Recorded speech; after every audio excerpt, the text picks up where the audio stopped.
welcome back to the Pretty Serious Bike Racing Podcast. I'm Dane Cash. Very excited to be back with you here on, well, it's Sunday when we're recording. It's going to go up on Monday. Got lots of bike racing to talk about here. We had Milan-San Remo over the weekend. We had Trofeo Alfredo Binda over the weekend. There's a lot of racing coming up. A very busy week of racing coming up, actually. Lots to talk about. Very exciting. And again, we're still here. They're still letting us do a podcast, which is great somehow. Before we talk about all that bike racing, let's introduce everybody who's here. Cosmo, Catalano, as always, welcome. Thank you for welcoming me, Dane. I am happy to be here. Welcome to a show that your photo is on the thing for. I guess it's weird if I say welcome, but nice to see you, I guess. Maybe that's the better. Also joining us, coming back to the show this week, we have, well, you know what, Ruth? Last time you were on, I said I was going to hype a different result every week. Santos Women's Tour Down Under winner, Ruth Winder. Welcome to the Pretty Serious Bike Racing Podcast. Hello, glad to be back. And Ronan, you've been on enough. I'm going to run out of great things to say about you. So just hi. How you doing, Ronan? Ronan McLaughlin? It's quite easy to run out of good things to say. Oh, that's definitely not true. Surprised that hasn't happened already. No. How was your St. Patrick's Day? It was great, yeah. Went to the parade, got a little bike ride. Didn't get any Guinness, but you can't have it every week, can you? I mean, why not? We have lots of bike races to talk about. We had a monument, the first of the year, over the weekend. We had a big women's race in Italy as well, the Trofeo Alfredo Binda. I think we should start with San Remo. That was Saturday's race, which ended up being kind of as advertised. Every year, in the past 5-10 years, I feel like this race has just continually upped its game in its last half an hour. We've talked over the years a lot about, you know, the other many hours of this race, but regardless of how you feel about the length of it, the last half an hour of this race, always exciting, and it really was, again, this year. Really did not disappoint. Big stars, big action. History nerds will appreciate, as we're talking about Milan-San Remo and Binda today, by the way. 94 years since Alfredo Binda himself won his first Milan-San Remo title. Of course, that's the namesake of the women's race on Sunday, so love to get to talk about that sort of thing. Milan-San Remo, Cosmo, Catalano, last week he gave it 30 seconds. I don't know, Abby gave us a rundown in 14. Can you give me a 15-second Milan-San Remo rundown? 15-second Milan-San Remo. Are we having official timekeeping, or? No, I think I trust you. I kind of want to see if we can do it, a little bit faster. Okay. Maybe every week. Okay. Maybe we'll get down to 1 second. I don't know. I can do this. Yeah, let's go. There were 200 some odd kilometers. Alaphilippe did something entertaining, then disappeared, basically. UAE went fast up the Cipressa. It wasn't enough. Bahrain went fast up the Poggio. It wasn't quite enough, but UAE broke it open. A lot of top names got where they needed to be. Mathieu van der Poel made the attack that mattered and followed it up with a good descent and slowed away. His chasers didn't chase well, and Ghana actually threw in a really good sprint to finish second with Van Aert in third. Yeah, awesome. Well done. Woo! You should do more recapping of races. That's something you appear to be pretty good at. Check Instagram. I think there's something there. So Van der Poel taking the win. That's his third now. Monument victory coming on the heels of his Crossworlds win. So I'd say he's off to a fine start in 2023. I think there's a ton to talk about with team tactics at the end. There's a ton to talk about with all the other riders who were up there. I think we should just start with Van der Poel himself. I felt like that was really a perfect finish. Just everything. He did everything right going up and over the Poggio. He won pretty handily in the end, and it just seemed like, I don't know if it was well planned, if everything just kind of fell into place, but yeah, from his form to his timing, his descent was spectacular. I just really, really hats off to Van der Poel. It wasn't really that close in the end, and I think he deserves a lot of credit for, when I wrote the preview for this race, he kind of was coming in with a weird, there was a question mark about his form because he just wasn't that awesome at Strada, and it was a little unclear, how good he was going to be. And now I'm wondering, how much of that's just all part of the plan, because he ended up being in great form. I don't know if he'd really intended for that to happen, but all across the board, I just thought he had a fantastic race. And I don't know, what maybe didn't we notice, or were there things that really stuck out to you guys about his finale and how he and his team, ran this race? I guess the most notable thing for me was just how impressive he was with his initial attack. Like, immediately from the second he went, it never looked like it was in doubt that he was about to go on to win this bike race, which is never the case with a Poggio attack. I feel like you've always got that, will it be enough, won't it be enough? But when Van der Poel went, he somehow looked both... he looked like he was just pummeling the Poggio into submission, and also looked like he had all the grace of, I don't know, a fairy angel or something, because it just was some combination of speed, power, and nobody else had a match for it. Yeah, I think the timing there was killer. I mean, and we've seen the last few years now, it's really right over the top, or even once you go over the top. That seems to be the way to win this race, at least in the last few years. You maybe follow the attacks at first, and then right at the top's when you go, and that's when he went. And it wasn't. Yeah, like you said, he was gone. I mean, he didn't have anybody really within several bike lengths of him in a matter of seconds. Yeah, I don't know that I would have ever thought to describe him like a fairy angel or had the fairy angels with him, because he's just so monstrous when he decides to go. But we've seen him race like this before, and I think just when he has it in him, he doesn't look back and he just goes full gas. And for sure he waited, I think it was a little bit more predictable, some of the moves earlier on, and they just really had to follow and not get dropped. And it's easier as a rider to just follow the wheel and not get dropped, but it's harder to be the rider to just throw it down over the top. And I really think that he was just the first one to go and the first one to do it, and I think it could have really been any really one of those last three at the end to do that, but he just did it first with so much conviction and confidence that he just went away with it. So I really want to talk about that, Ruth, and whether the others that were in that selection. I mean, there were four riders really kind of going up and over the top together. It was Van der Poel, Van Aert, Tadej Pogacar, and Filippo Ganna, who, by the way, I was not expecting to do that much in this race. And clearly, Ronan knows a lot about bike racing. That was his pick to win. I remember he sent me that pick, and I thought, oh, okay, all right. And he almost, he finished on the podium. Going over the top of that climb, do we think that if Van Aert had timed things differently, or maybe if Ganna had gone, that he really could have gotten away? I really think Ganna could have gone with Van Aert, or gone with Van der Poel, and I think he does too. Some of his, especially as he moved further from the end of the race, some of his statements are very much like, I thought about it, but I didn't know if I could do it without blowing up. And you think about the people in that group, he is the one with the least experience in that position. Kind of last four people on the big critical moment of a monument. They've all been there before except him. And I think he may kind of be kicking himself a little bit as he thinks back through the race. Just, maybe I should have gone all in there. There's that. I think he also was maybe a little unconfident on the descent, about his ability on the descent relative to the other riders. So it's not something where he wants to be in the red and trying to do this descent and protect a gap or close someone down. Yeah, that's a pretty hair-raising descent. I've never done it. I don't have any of us ridden that descent before. It certainly seems to be pretty wild. And Ganna definitely, you point out he doesn't have as much experience in this sort of race. I'm kind of curious, and we'll get to Van Aert as well, but what's his ceiling as a one-day racer? Obviously, he has the power. Where is he going? Is he going to be kind of in these, maybe this and Roubaix? Like, are there races that he can really continue to do this in, or is this more of a one-off?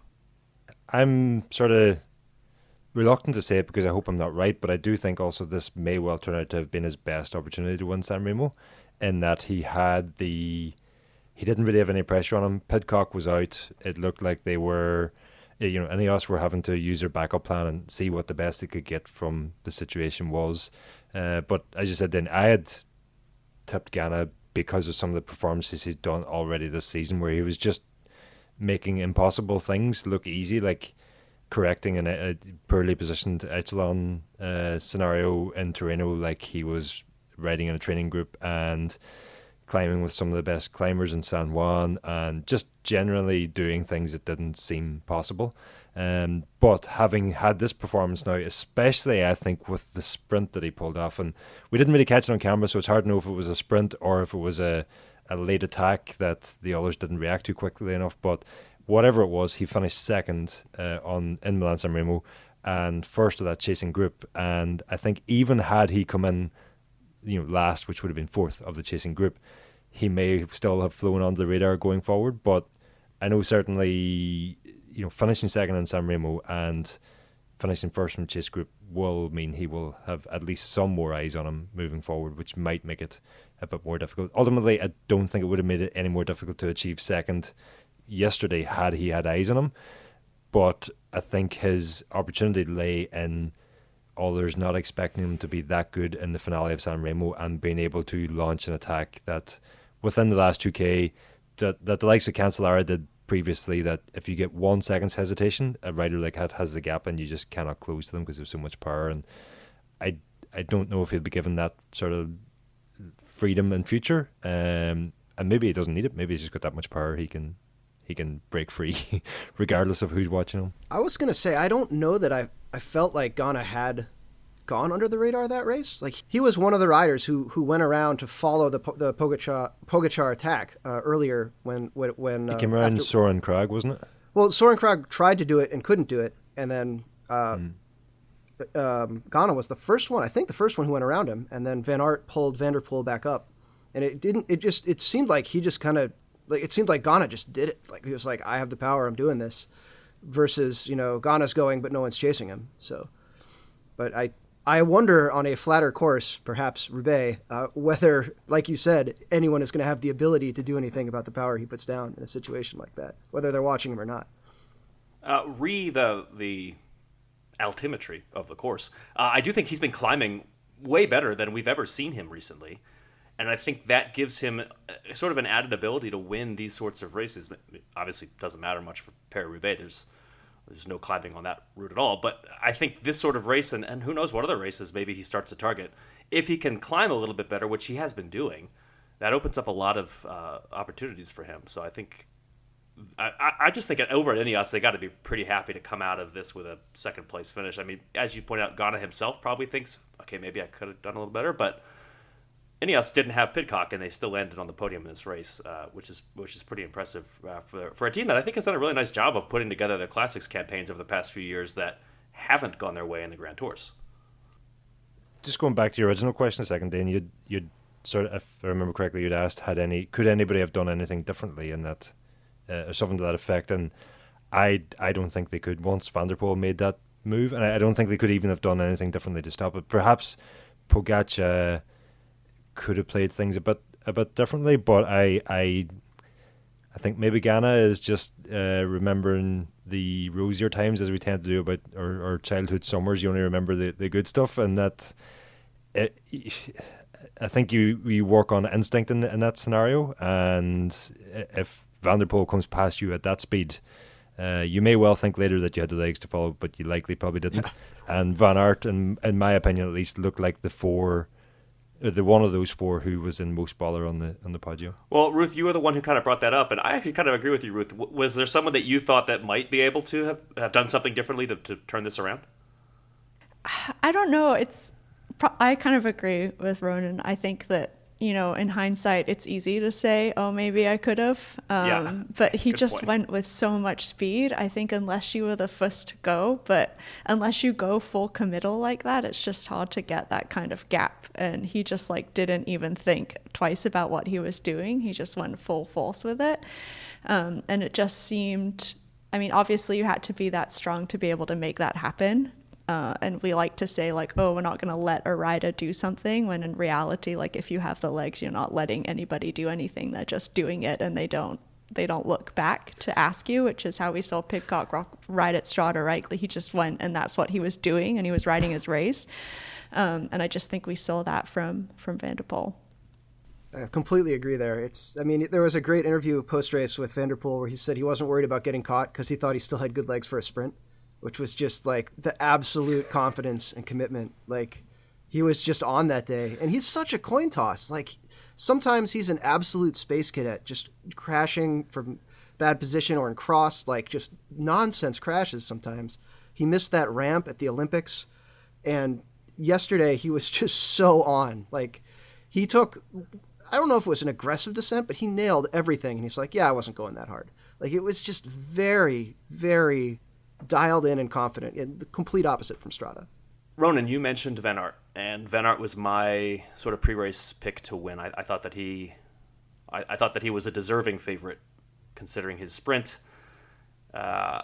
He didn't seem to have it at the very... I mean, okay, he finished on the podium, so it's hard to say that, but he didn't seem to have quite the same level to kind of go with the attack right over the top that I would have expected. But he had also... I think there were a couple of things that he could have done differently going into this day, and I'm a little bit curious, had everything gone right for him, would the race have turned out a little bit differently? So first of all, he was not well positioned going into the meat of that climb. For whatever reason, he was a few bike lengths back in the group. He had to kind of work his way up right before things kind of heated up on that climb. He ended up being in a good position when it mattered, but he did have to, I think, probably expend some energy getting there. That's one thing. The other thing, I think he was glued to Pogacar's wheel and did a good job of following Pogacar. And we'll get to Pogacar in a second because I do want to talk a lot about that. But he definitely was able to follow Pogacar. I wonder if he also spent a little bit too much energy chasing the initial moves down. And then he was riding a 1x52. Why? I don't know. Ronan, we talked a little bit about this before. Well, I maybe take the last part of that question there, and I'll throw to somebody else for the first couple of questions you threw. Yeah. Given my sort of geek status and all that. Yeah, go for it. There was a lot made. I don't know if it cost him the race. I would probably say not, but there was a lot made of Wout van Aert's sort of equipment selection, and we actually have a piece on that on escapecollective.cc if you want to check that out now. Sort of diving into the tech of the entire peloton, just a couple of interesting things that popped out from the weekend. But in particular, Van Aert's bike, he had opted to run with a 1x chainring, which for all road races, Milan-San Remo was perhaps the best use case scenario for a 1x chainring. Anybody going to the ball or putting on a 1x are obviously doing it for performance reasons, and so are probably going to think they're in with the hunt of going for the win. Or they're racing for Aqua Blue Sport, but yeah, go ahead. Or there is that also, but and as such, they are not going to be looking for a small chainring at any point along the Milan-San Remo course. If they are not going for the win, and so only having the big chainring. Getting rid of your front derailleur and inner chainring and getting some aerodynamic and weight saving gains from doing those two things seems like a logical thing to do. The question mark around Van Aert's setup is the decision to run with a 52 tooth, which would be smaller than what he typically uses. Having rid with Shimano last year, he would have been riding with a 54. Riding with SRAM this year, I'm not sure what he's on the rest of the season, but I would hazard a guess that he's getting one of the pro-only setups, which is like a 54 front chainring. And then for San Remo, he's gone 1x and gone smaller, which when you compare it to Mads Pedersen, who went for a larger chainring in front, he went for a 56, and Jasper Stuyven went for a 54. And then Wout van Aert, who is arguably this, of those three riders, despite Stuyven being a former winner, on this weekend, Van Aert was probably the stronger and more favourite, and he went for 52. And other than, I don't know, maybe a 10 gram weight saving, I cannot fathom why he would have went for the 52 and not for a 54 1x, which SRAM would also be able to provide him. And for more on that, you should go listen to. I'm trying to hold back here. If you want the deep dive, I really want to just tee up the geek warning. Yes. I feel like that's a substantial amount of information to start digesting, and if you want to continue to digest, Escape has other podcasts like Geek Warning. So go listen to those. For me, just the general idea though is that Wout van Aert did a few things that I am curious if he'd been in a better position if he'd had 2 more teeth, if he'd done this or that. What does this race end up as? We'll never know. And I just think it's a little bit curious that he wasn't he didn't play it perfectly, whereas I think Van der Poel really, he did. I know I promised I'd throw the other half of that question to somebody else, but I sort of think Van Aert made the best of a bad situation yesterday. I don't think he had good legs, and whether that stems from the crash in Torino or coming off a cross season or whatever, he also was out for a week. He missed a week's training through some sort of illness. So I think, again, when the attacks went in on the Poggio, he and maybe it was just paying for having to fight for position a bit more, but Van Aert was certainly the one who was at the back of that 4-man group and letting gaps open, whereas the other 3 seemed to be more in the race and more making the race. Van Aert seemed to be trying to hold on and to come away with 3rd in Milan-San Remo, one of the biggest races of the year, having not had your best legs. I'm sure although he has a hard time enjoying being on the podium without being on the top step, I think he should be looking back and thinking, well, that's actually, I got the best I could have done from this weekend. Yeah, I am a little curious what is next for him in terms of his classics and form, because it's interesting that at this point, and this point was made on the broadcast right after the race, Van der Poel now has 3 monuments to his 1, and I feel like that's got to grate on Van Aert a little bit. The rivalry going back so long. I can't wait, honestly, to see more of that battle kind of playing out the rest of this year. Pogacar was I think all the talk was around Pogacar heading into the race, which surprises me a little bit because at the end of the day, the Poggio is just not that hard for a guy like Pogacar, who's probably the best climber on the planet, to really show his mettle. And yet, I thought he did an awesome job of just helping make this race entertaining. And at the end of the day, I'm really happy with the way everything played out. Kind of as a fan, I think he helped make this race great. He was definitely up there animating things, did what he could, tried. Everybody had their eyes on him. I think that was... It's so hard on a climb that's maybe not quite as steep. This isn't the Muir, right? Like it's hard to get away. And he still tried. He still made things interesting. And I kind of just wanted to tip the cap, I guess, to Pogacar for... I don't know, playing the role, making it fun, being the Tour de France guy who then tries to, put everything out there even for a race that was a sprinter's race for so long. I want to ask Ruth a question on that.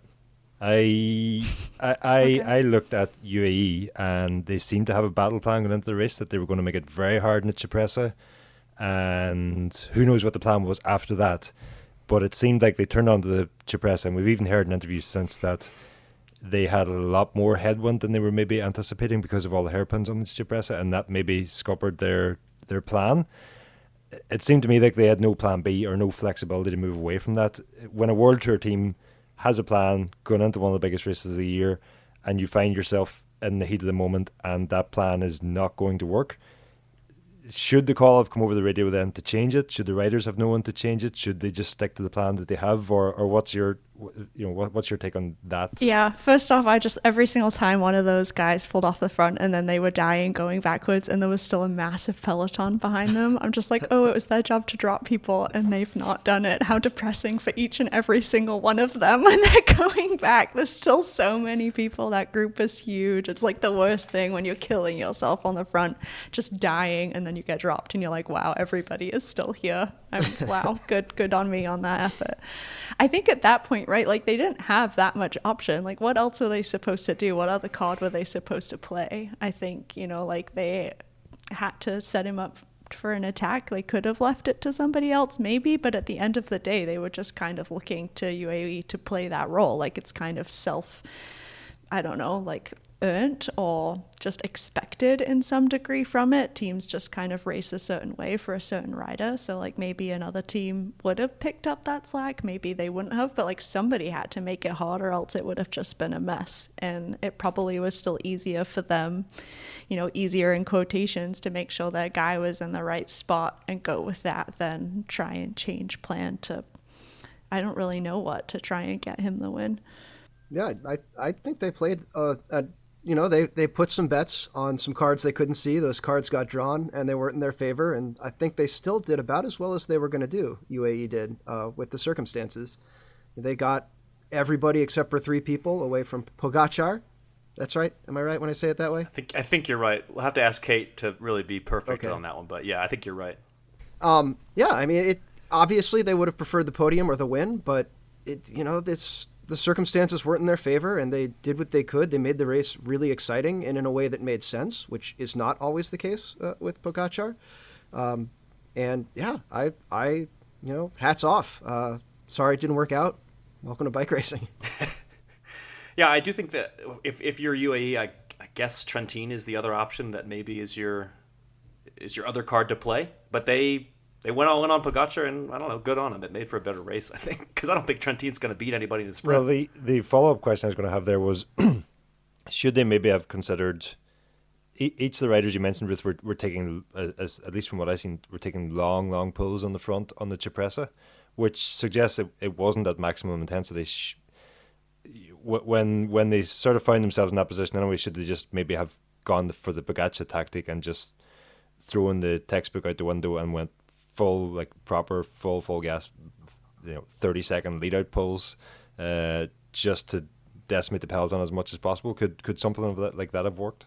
Possibly, possibly, but I mean, that's hard to know, I guess, at the end of the day, right? Like in such a hard headwind too, maybe that's why the pulls seem longer. I don't know. Yeah, I think that's a really good point, by the way, Ruth. That the wind in general made a big difference. Like we had a tailwind going into the Poggio, and that's race changing, really. Yeah. If you have a headwind, maybe the sprinters have a chance. Maybe.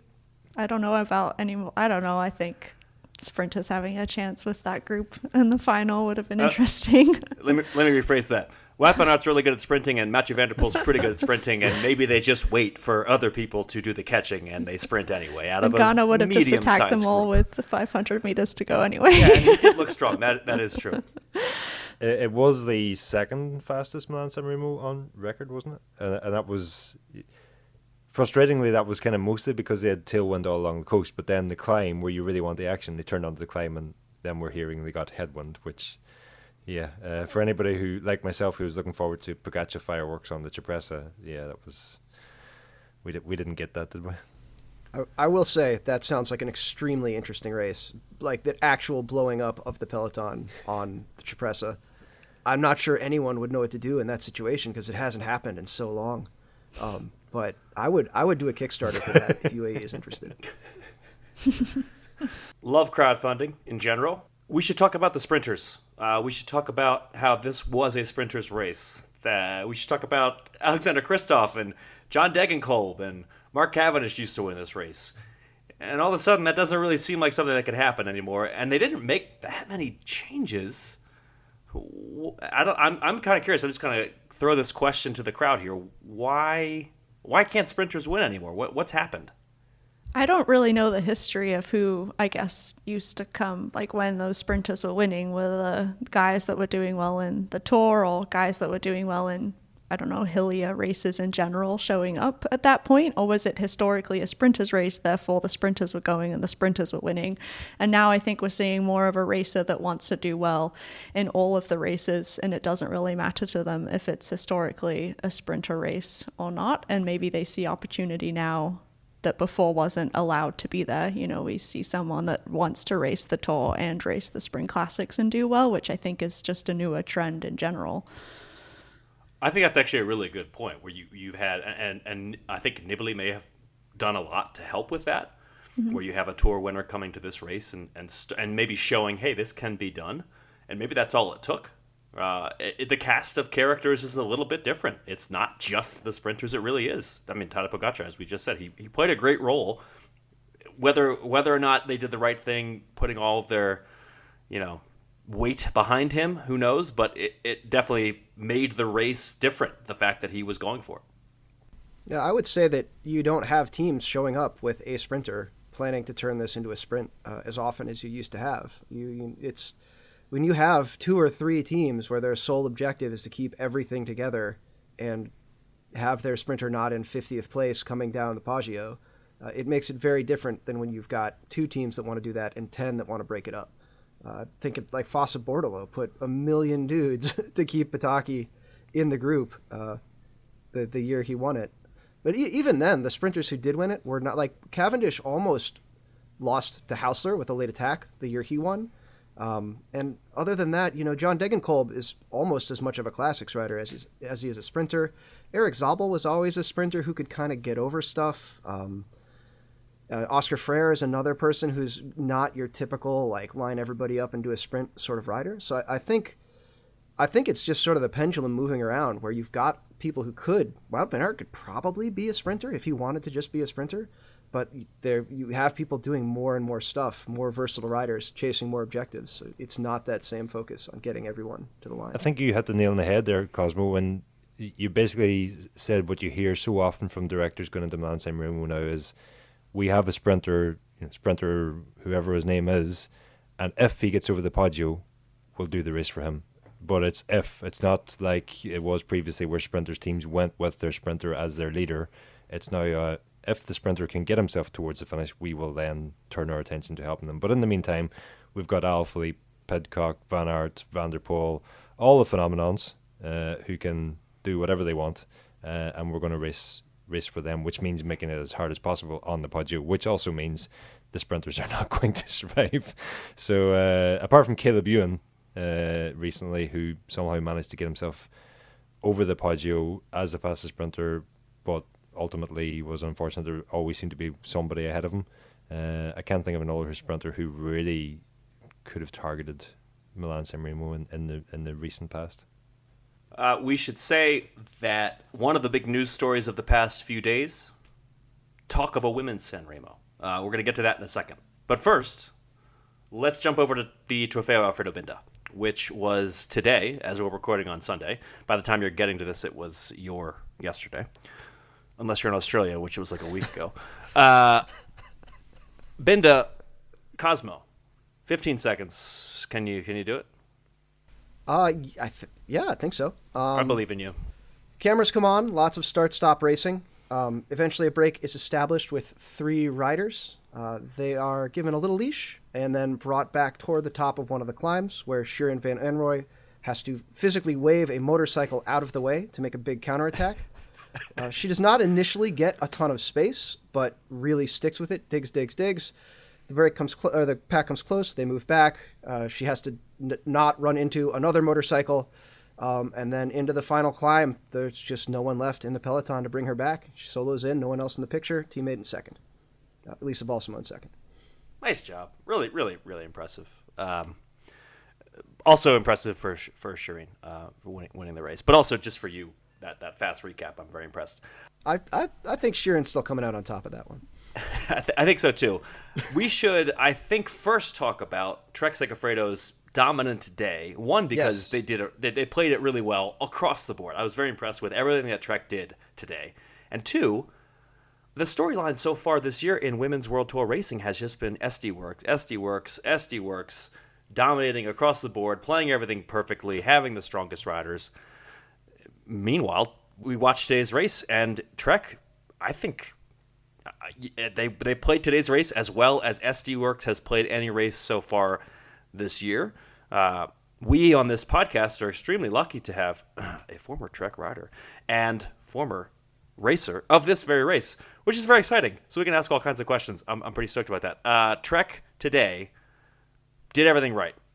So my first question is, did they do something today that we can maybe see as a blueprint for how to beat the sort of SD Works juggernaut moving forward?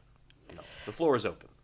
I think that they just had numbers, and so often Trek put themselves in this situation where they blow everybody up and then they have one person left, and it just drives me mad all the time because I'm like, did we have to do this? Did we have to like expend everything to put all of our eggs in this one basket? And at the end of the day, it's like everybody on SD Works wants to win the race, and they don't like fully commit one person to one other person, which sometimes means that they have like 3 or 4 people to play with in the final. But Trek will just so often put all of their eggs into the one basket, which it does work out for them. They have won a number of races this way, but then there's been so many times where it just doesn't work out for them too, and they need more people to play the game at the end, and they don't have it. And today, when they won, they had that number, and it wasn't even the game that they were, I think, thinking that would work for them, or I guess the play that they thought would work for them, but it ended up working because they had so many other cards to play, and they basically neutralized people from chasing it, which is what SD Works do all the time. So if they could do that more, that would be great. And in their defense, they have had a lot of injury and sickness and maybe not had their A team at a lot of the races, not just this year, but last year. And that's not helped them out. But I think that's the biggest difference we see between quite a lot of teams in SD Works. It's just the numbers in the final. So with that numbers discussion, I mean, obviously we have an SD Works team that didn't have Vlada Kopecky and Demi Vollering. Of course, I mean, almost everybody on SD Works is pretty darn good. So they still had a pretty strong team. Mm-hmm. Is it just that maybe SD Works didn't bring those riders, or did Trek-Segafredo do something differently? I mean, is there a reason that we had so many riders from Trek? Because if you look at that final group, Spratt was there, Realini was there. I mean, they had so much firepower that, yeah, even if you did bring Van Anrooy back, you're just helping Elisa Balsamo sprint to victory. Definitely, I think that many teams didn't bring potentially their A team, while Trek still had quite a few from their A squad here today. Yeah. With the way that Van Anrooy went, is this something that we're going to see more from her? Because she's a rider that I think has been...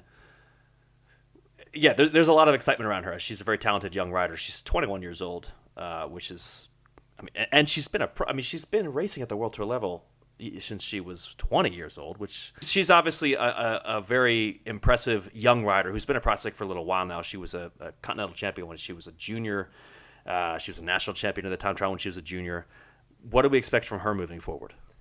I just want to say she had absolutely no right to ride away the way that she did today. That, you know, I mean, like, yeah, she didn't even have a gap, and just on the crest of the climb, just before the descent, sort of, I don't know if it was like a false flat downhill or whatever, but that's the kind of gap that just gets you nowhere. And when you commit to that gap, all you do is sort of destroy your own chances and your own legs. But somehow she managed to forge that gap into 10 seconds, which she had no right to retain for the most of the last lap, and somehow she did. And she had the point I'm trying to make is that at no point in that attack that she made did she realistically have a chance of winning the race, but also at no point did she look like she wasn't going to win the race. It just really struck me how impressive it was. I almost feel like if she'd been the protected rider, if she'd been doing kind of a Vlada Kopecky thing, that she might have given up and wanted to do a plan B because it was so tenuous for so long, and because she was really playing this teammate role with Balsamo behind her, she could be like, well, I'm just going to grind it out and make somebody burn a match chasing me down, and no one did, and that was that. That was that over like 30K. Broader point here, I feel like I think today's a great example of why a lot of talented riders often sign with teams that have other talented riders. Where, yes, you might be the second or third option, and yet you're going to have plenty of opportunities to try these attacks that might not work out for other riders, but they do work out if Balsamo is in the peloton, or whatever you want to call that group. It wasn't that big. Nobody wants to pull her to the line. So maybe your attack that doesn't have that big of a gap is going to hold all the way to the finish. And that's going to get you a big win, a big World Tour victory. Her first, by the way. And yet I also think that Van Anrooy is a really talented rider. I think she's got a bright future ahead of her. I mean, she's already got this big result, but at just 21 years old, I think we're going to be seeing her a lot more. What about the other kind of big names in this race? we actually saw a few of the big names just not really performing at the level that, I don't know, you might expect. I mean, Wiebes was not there. It was a pretty, tough course. But what about Marianne Vos? What about Nui Adoma? I'm not sure what happened to Voss, if she had a mechanical or something. They just showed, I haven't heard what happened actually, but it seemed like she just stopped in the middle of the road, which was disappointing because I was definitely kind of secretly cheering for her, because who doesn't love when Voss wins her 500th bike race. Yeah, and the other big one for me was just Kaziani Vedoma. I think I was expecting a lot more from her. She's been boasting about really good training on social media, and I think she has this habit of doing too much too soon. She likes to post that it's because she loves bike racing and she just wants to go for it, and she just wants to go with the flow and feel the feels and see what happens. And sometimes I'm like, Kazia, feel less feels and go when it's smart, not when it feels nice for you. Because when it feels nice for you, probably everybody can still follow you. And then it's worked for her one time when she won amazingly. I think it was Amstel Gold Race, and she did it and it was incredible. But I don't think it's really worked out for her again. And I saw her making a lot of moves maybe a little bit too soon. And then she was just, I saw she finished 15th or something. So she wasn't that far back. So I'm not sure what happened when it came to the final move. 100% with you. I was watching it thinking the only thing Kasia was missing was a big flag that said, "I'm about to make my move," so that everybody would know.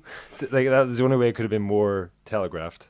And yes, it just seemed to be on the climb. Every time the camera switched back, she was kind of stuck on the front and not really making an attack, but also not making an attack. And then someone else would make an attack, and Kasia would be straight onto it, and that's it's just not what you see typically successful moves, how they're formed. I don't think. I was just going to say, I thought she did a ton of work. She did a great job setting herself up for attacks and then joining attacks and then being too tired to do anything from there, kind of over and over again. She was in a great looking move very early in the broadcast with Voss and some other people, and just seemed to be the only one trying to commit to it. And that did not get more judicious with her efforts from there. Yeah, she's a super passionate rider, and she was in that earlier break, and just really wants to drive it and make it happen and make something happen on her own. It feels like sometimes she just really forces things a little bit too much, and I'm a big fan. I think she has so much to give to the race. I just wish she would be a little bit patient, because Canyon SRAM had a number of riders in that group at the end too, so it wasn't like that team was hurting for maybe help and support there. Is this race not hilly enough for Nui Adoma? No, I mean, I would say it really suits a punchy hilly kind of a climber, because the climb, it's just long enough that it hurts obviously the sprinters, and then you just have to be in good position and really put it down when it counts, I think. Ruth, do you think it's a one-off that a team that is not SD Works was so dominant? Or will we see a little bit more of that throughout the rest of the next few races? Are we going to see more people taking on the SD Works mantle? That's the hope and dream, isn't it? SD Works is an incredible team, and they've done a good job putting it together. I think if all these other teams can have their fully healthy stocked rosters, like today we saw Cavalli back racing, which was really exciting, that could be definitely helpful in the exciting bike racing to come. Trek in particular today certainly, did seem to have that amount of firepower with the roster they brought to this race. Balsamo, the last year's winner, by the way, certainly seems like she's in good shape. She looked awesome at Nocera Corsa earlier in the week. Unfortunately had a late crash. She tried to get an attack and then crashed out of it, and then chased back on and still contended in the sprint. I don't think anybody's going to beat Wiebes up the Noceraberg. Cobbles and pretty steep and fast running, but Balsamo was still fourth, which was really good considering she was on the deck at 7K to go. All right, so talking about racing to come, we've got a very busy slate of racing over the next few days, even before the placeholders are going to publish the next show. So I feel like we should talk about the racing. But first of all, a lot of chatter about a women's Milan-San Remo coming after 100-something years of not existing, which is exciting, I think. Ruth, are you looking forward to this as a possibility? Is this something that the women's peloton needs? What's your take on this? I think it's exciting to always have these races come on the calendar for the women. I think it just brings a lot of chatter around the peloton. The same, when we got Roubaix added, it was just really exciting for everybody, and I think it just brought a new amount of people to watch women's racing itself. I never personally wanted to do the race, so I can't, it wasn't for me, but in the same way, I can still appreciate how it can be so good for the sport, just because when you have something that's so established and known, it just comes with, just, I guess, a whole new viewership of people that are going to just know that one race or pay attention to something, and then they'll be like, oh, there wasn't a women's race. Like, some people are like, oh, there wasn't. Oh, I guess I didn't think about the fact that there wasn't a women's race. Oh, women's cycling's a thing. I guess I didn't think about that women's cycling wasn't a thing, and now I know it's a thing. So I don't know, cycling bubble is pretty small, so any kind of big names and words we can take from the guys to help make our smaller section of the small cycling bubble bigger is always good news. Certainly seems like another example of the RCS finally getting on board. They've traditionally been, of the big race organizers, they have not been at the forefront of adding women's races to their slate. But now they're going to take over the Giro Rosa, and the idea of them running a women's Milan-San Remo means a big race will have a women's event as well. There's so much made about what the course should be for San Remo. What are our thoughts on that? Personally, I would love to see a similar finale to the men's race. The beginning of the race, it's fine. I mean, this is such a long race. I have said this before. We don't need to go into this too much, but the race is so long. I know you want to start somewhere around Milan and end somewhere around San Remo, but man, that's a long race. And I honestly, as long as we get a similar finale, I think that's really what matters. That's what makes the race entertaining.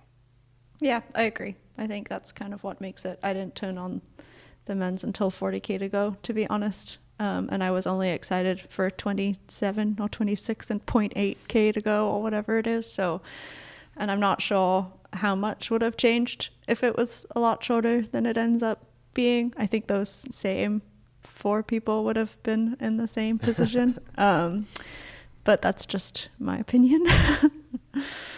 I am curious about how because the women's World Tour races, they tend to have smaller start numbers per team, right? 6, yeah. I think that will probably make for more of an attacking race over the Cipressa and the Poggio, because you have just fewer bodies to draft behind and fewer bodies to do teamwork with. So I'm very interested to see how it plays out.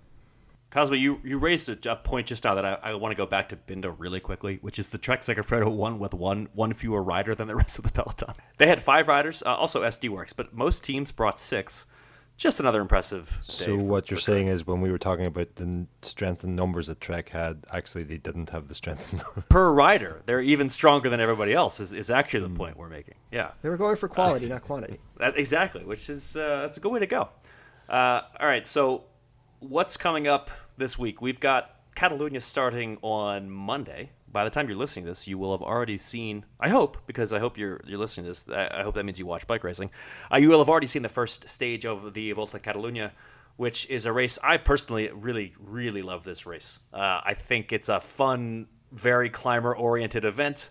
They've got a lot of good climbs over there in Catalunya, and we're going to see some big names this year. So let's transition a little bit into, a quick recon ride of what's coming up. I'd call it a recon. I usually in the run sheet I usually list it as the recon Reddito, but this is a Catalan race. I don't know the Catalan diminutive form, so I apologize if there's any listeners out there who do. Please, get at us. Catalunya this year, we've got Primož Roglič coming off of his impressive Tirreno Adriatico. Egan Bernal returned to racing, which I'm really excited about. They also have Geraint Thomas on the team at Ineos, so I think that's quite a strong Ineos squad. Jai Hindley for Bora, Remco over at Soudal Quickstep, and I think we're going to get some Remco versus Roglič, early salvos ahead of the Giro. So a lot to look forward to there. And again, this is a race that really does suit the traditional GC types. There's some hard climbs at some altitude, and we're going to get some of those big names this year. So I'm pretty excited about it. By the time we do another show, we'll be able to kind of look back. We'll be able to Monday morning DS this race. So yeah, definitely tune into that if you're a fan of GC racing. Meanwhile, lots of classics style racing coming up. So we've got Brugge de Panne in the middle of the week, which is sort of the contemporary evolution of a race that used to be many days. The increasingly misnamed 4 days of de Panne. Yeah, exactly.